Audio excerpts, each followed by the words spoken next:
Good morning, I'm Josh. I'm Luke. Welcome to GC First. Here is your first glance.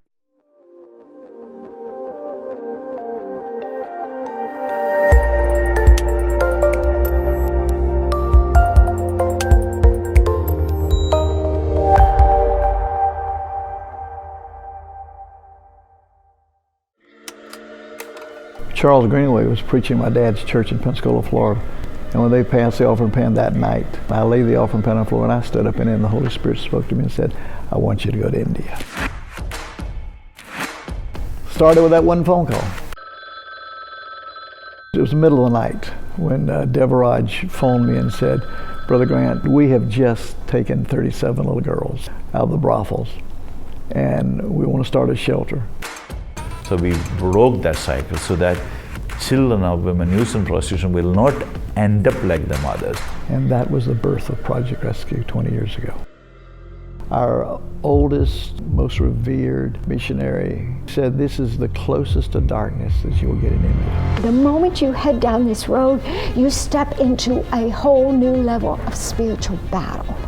What was amazing is, as long as we all kept doing what God called us to do, God just kept changing lives.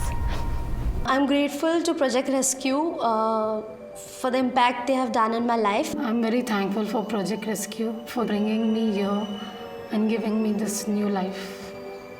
Hundreds and hundreds, if not thousands of girls have been rescued, given vocational training, sent to college, and the dark places are now becoming light.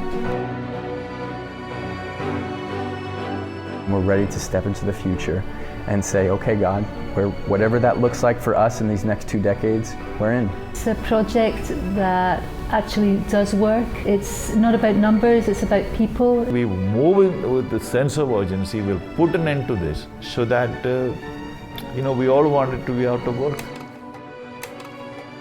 When we find our voices, this evil of sexual slavery can be abolished, but not without the church stepping up across the nations in ways we never have before.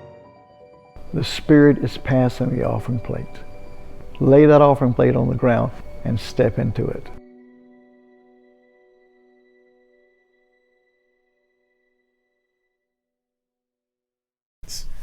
When we reach out to a woman or girl trapped in prostitution, we are not just working with an individual. We're combating an evil system, a set of sexual mores, generations of bondage, and a social structure that is thousands of years old. The system perpetuates itself, infecting every level of society and government. But we must never forget that caste systems and criminal syndicates are no match for the power of Christ's love. Jesus said, I will build my church, and the gates of hell shall not prevail against it. The gates of hell have no clearer representation than the doorways and curtains of the world's brothels. Christians must unite in taking the love of Christ through those doors and freeing those within. For the millions of young women in India and many other countries, Jesus and his workers are their only hope for escape. This is an excerpt from Beyond the Soiled Curtain, written by David and Beth Grant. On February 2nd, you will have an opportunity to be a part of the hope for escape of millions simply by giving in a special offering. Let's make Rescue Day a reality for those who need it most. Also on February 2nd, we'll have our annual Big Game Party. Feel free to wear your fan gear to service in the morning and then come back with snacks, games to play, and enjoy the fellowship time while we spend a fun evening together. Kickoff is at 5 p.m. Are you a member of GC First? Why not? Yeah, exactly. Around here, we think of each other as family. So why not take the next step? This afternoon at 4:30, Pastor Stacy and Pastor Byron will be hosting a class for those who are wanting to learn more about being a member here at GC First. Light refreshments will be served.